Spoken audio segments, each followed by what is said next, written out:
Welcome back. We were talking about identifying key result areas. और जब आपको अपने key result areas को identify करना हो, it is said that key result areas are directly linked to the business goals, and to ensure that alignment, a tool called the Balanced Scorecard may be used. Okay, so based upon organizational facility and organizational perspective, अगर आपने score carding and dashboard technique को adopt किया हुआ है तो that would be a very right method कि जिससे आप अपने केआरएस को आइडेंटिफाई वो कर सकते हो. सो हमारा मेन मोटिव जो की रिजल्ट एरियाज में आइडेंटिफाई करने का है, that would B framework for articulation of corporate strategy, ताकि आपकी कॉर्पोरेट स्ट्रेटजी के मुताबिक आपकी ऑब्जेक्टिव सेटिंग वो की जा सके. Development of strategic initiatives along 4 themes जो आपके स्कोर कार्ड के मेन एस्पेक्ट्स हैं, financial, customer, internal process and learning and growth. And obviously अब जब आप डेवलप कर पाओगे स्कोर कार्ड्स को तो वहां से फिर आप डेटा ट्रांसलेट करोगे towards divisional level and department level objectives and targets. तो हमारा जो मेन मोटिव है इस चीज के बैकएंड पर वो ये है कि corporate level objectives, targets and goals वो ट्रांसलेट हो पाए business level objective, targets and goals में, और जो आपके strategic business level targets and goals objectives हैं वो फर्दर ट्रांसलेट हो पाए departmental level targets, goals and objectives में, और departmental level targets, goals and objectives वो ट्रांसलेट हो पाए इंडिविजुअल जॉब असाइनमेंट्स में in the shape of the KPI. तो that is the basic association जिसमें कि हम अपने सारे प्रोसेस को फैसिलिटेट कर सकते हैं through the incorporation off score cards and dashboards. The next topic we are going to talk about is related with development through performance management systems.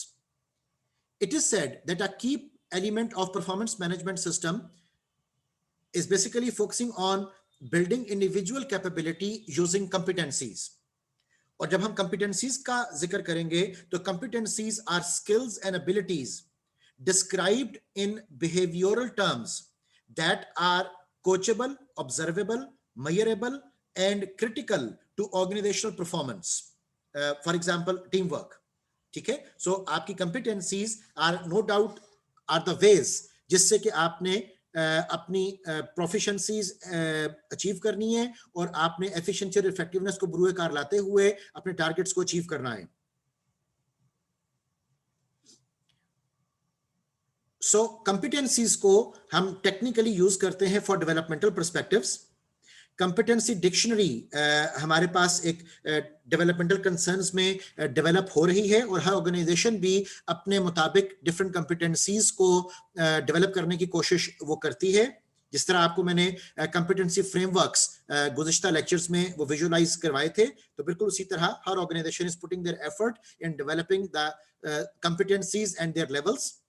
इसी तरह levels of proficiency and behavioural indicators would be defined for each competency once established.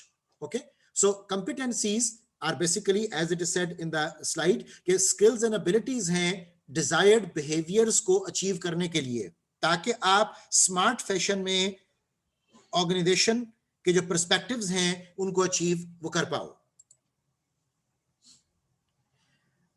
अब हम कुछ roles देखते हैं related to the performance management system. इसमें हमारे पास 3 roles identify किए जा रहे हैं. एक रोल ऑफ अप्रेजी है, एक अप्रेजर है और एक रिव्यूअर है. जब हम अप्रेजी की बात करते हैं तो every employee whose performance is assessed in a given time frame, that is an appraisee. So it's about your performance, you have to bear in your mind and you are the key driver of the process. तो main जो concern होगा वो जाहिर है आपके साथ वाबस्ता है क्योंकि आपकी वैल्यूएशन वो की जा रही है. Second role is the appraiser, the person who is doing the assessment. So every executive who assesses the performance of one or more appraisees that reports to him or her, so that is known as the appraiser, and will help you manage your performance and provide continuous feedback and coaching. तो ये उसकी जिम्मेदारी है. इसके बाद हमारे पास एक reviewer भी हो सकता है जो कि एक थर्ड पार्टी के तौर पर अप्रेजी और अप्रेजर के माबैन पाए जाने वाले किसी इख्तलाफ को ओवरकम करने के लिए मौजूद होगा और वो इस बात की श्योरिटी देगा कि ये सारे का सारा प्रोसेस जो है वो ट्रांसपेरेंट है और एरर फ्री है. So your appraisers appraiser who is responsible for reviewing the entire performance process is basically the reviewer.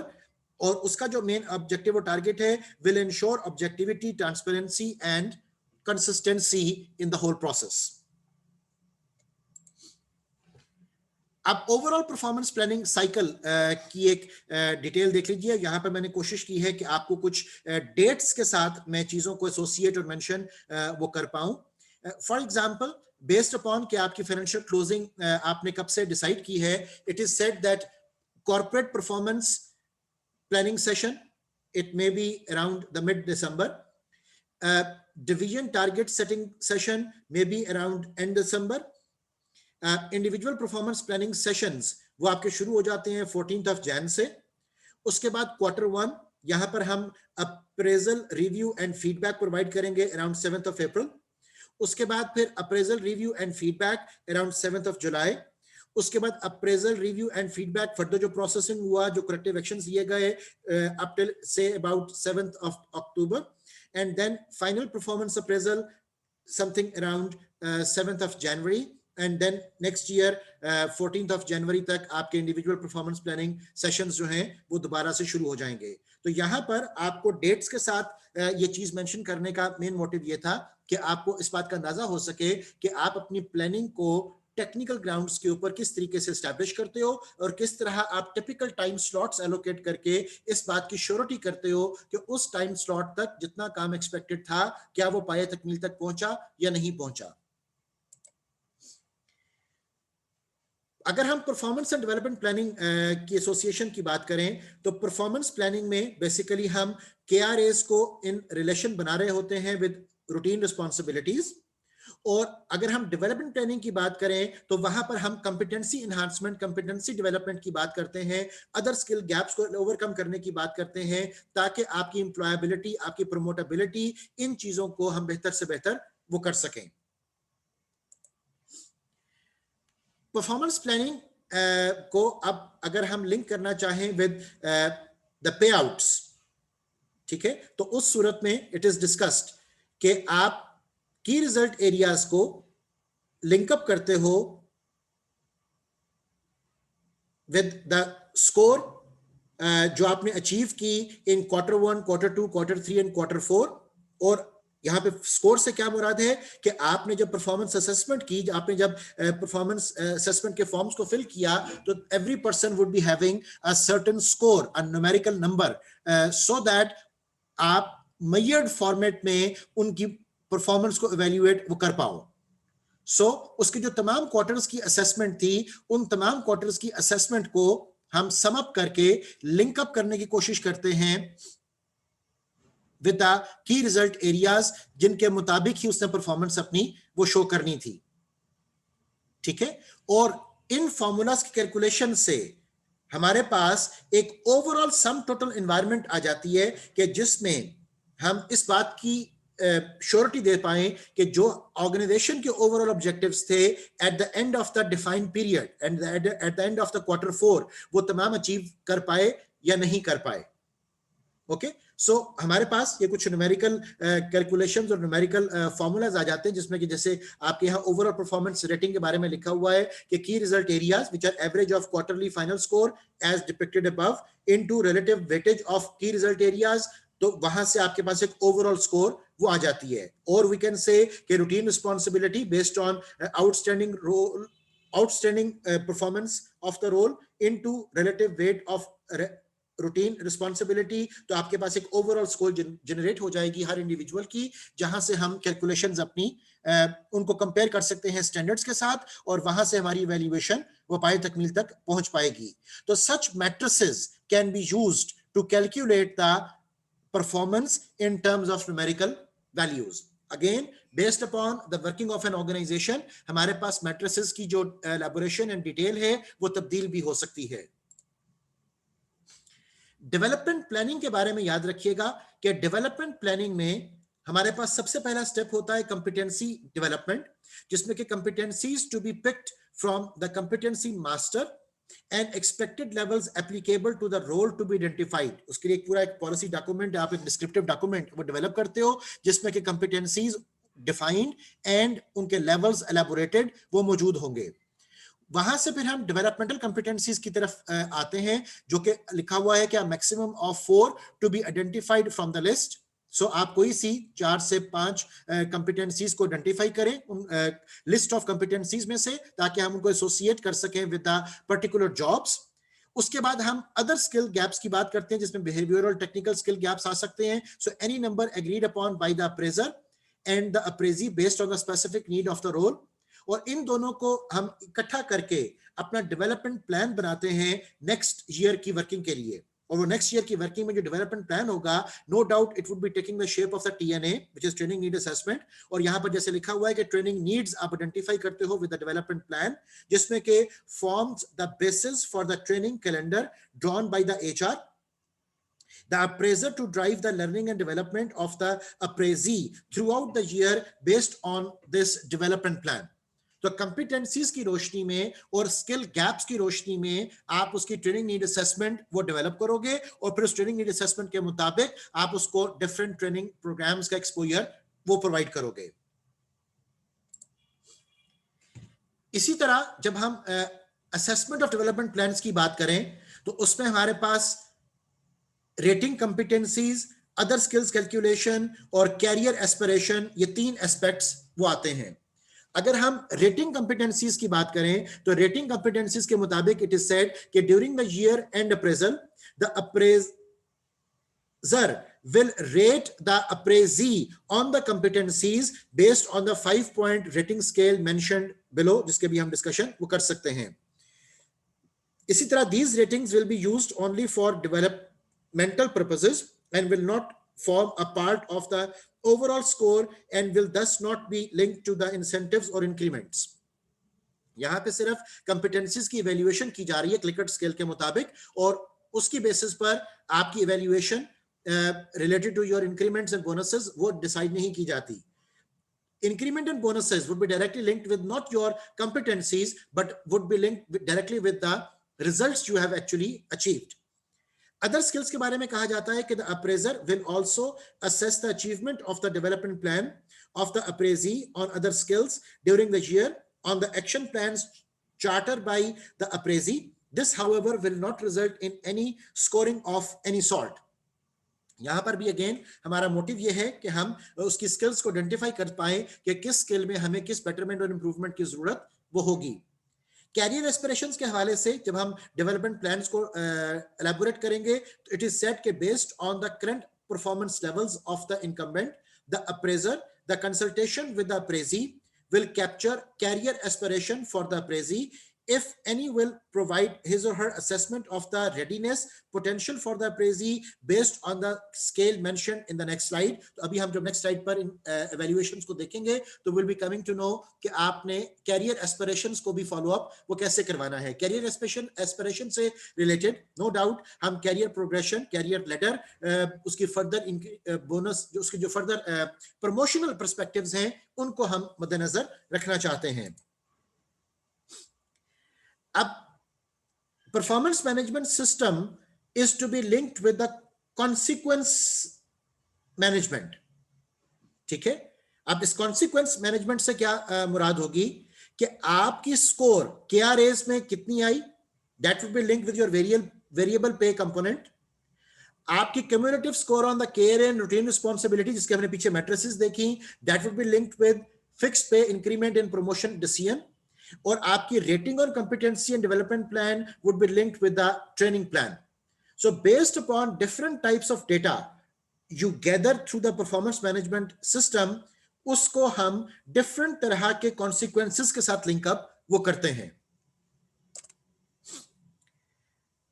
अब हमारे पास जो performance management maturity model present किया जा रहा है, इस परफॉर्मेंस मैनेजमेंट मैच्योरिटी मॉडल में हमारे पास स्टेज 1, स्टेज 2, स्टेज 3, स्टेज 4 के कॉन्टेक्स्ट में we are talking about commitment to performance management process, और साथ ही साथ हम डिस्कस कर रहे हैं वैल्यू ऑफ परफॉर्मेंस मैनेजमेंट की एसोसिएशन। फॉर एग्जांपल, जब आप commitment to performance management process में stage 0 and value of performance management में हम अगर अपनी डेवलपमेंट की बात करें तो we are linked with the ad hoc or no performance management process. Subjective opinions drive annual reviews. No visibility to performance strategic plan and paper performance reviews stored in employee HR files. हमारा सिर्फ concern ये होगा, जिसका मतलब ये है कि सिर्फ खाना पूरी के लिए, कागजों को भरने के लिए आप एक परफॉर्मेंस मैनेजमेंट कर रहे हो और वहां पर कोई भी पैरामीटर नहीं है जिसके अगेंस्ट इवैल्यूएशन वो की जा रही है, और सिर्फ सब्जेक्टिव मेजर्स हैं जो कि लोगों की बायसनेस एंड फेवरेटिज्म से ओरिएंटेड होंगे, और उसके कोई ऑब्जेक्टिव अचीवमेंट हमने प्लान नहीं की. जिसके बरक्स अगर हम अपनी commitment to performance management process को मैक्सिमाइज करें और हम वैल्यू ऑफ परफॉर्मेंस मैनेजमेंट को मैक्सिमाइज करें, तो सपोजिटली हम स्टेज 4 के पर्सपेक्टिव को देखते हैं. तो स्टेज 4 में हमारे पास real time adjustments to people performance improves business outcome, इस तरह के कंसर्न्स आते हैं. Culture supports intrinsic motivations towards high performance, that is what we need to know and need to incorporate. Managers are capable, which is basically barrier busters and facilitators of performance achievement. Ability to measure return on investment of organization intellect, knowledge, skill and abilities, ये highest level of हमारे पास orientation है. And performance management process highlights organizational execution quotient. Okay, तो हम performance को in true sense वो achieve कर पाएंगे अगर हम commitment to performance management process को एनहांस करें और वैल्यू ऑफ परफॉर्मेंस मैनेजमेंट को इंश्योर करें. तो याद रखिएगा कि ये एक कंटिन्यूअल प्रोसेस है फ्रॉम स्टेज 0 टू स्टेज 4 जो ऑर्गेनाइजेशंस अपने आप को डेवलप कर पाती हैं, और आप जिस हद तक भी अपने आप को डेवलप कर पाओगे, जाहिर है कि there would always be a more chance of increment and betterment in your perspective. Now, इन तमाम चीजों की रोशनी में डिफरेंट ऑर्गेनाइजेशंस के कुछ फीडबैक्स मैं आपके सामने पेश कर रहा हूं. जैसे कि I am quoting the headlines, executive speak out on performance management. Like Eastman के मुताबिक performance is equal to result plus behaviour. UBS के मुताबिक the CEO, the top management said that I use performance management as a core management tool for myself and my direct reports. And I firmly believe we must all see performance management not just as a year-end review process, but as a way to manage our individual performance and direct it in the most effective and efficient ways. Okay, the Caterpillar top management said that we have been doing this for 5 years, and every year we were getting better at it, and we are light years ahead of the industry. Okay, John Deere corporation में CEO का जो comment है, that is performance management is a CEO driven initiative and we have 98% performance throughout the organization. इन तमाम statement से भी हमें इस बात का अंदाजा हो रहा है कि टॉप मैनेजमेंट की involvement in the performance management, top management का एंथुजियाज्म, उनकी मोटिवेशन, उनकी direction setting related to the performance management are the basic requirements जिसके बगैर ऑर्गेनाइजेशन अपने ओवरऑल कंसर्न्स को अचीव नहीं कर सकती. Towards the end of the discussion, there is an assignment which we'll be talking about the performance appraisal forms, which we'll be discussing in our next sessions. So thank you for joining. यहाँ पर हमारा जो lecture discussion का concern है वो खत्म हो रहा है, और next हम examples discuss करेंगे of different performance management forms.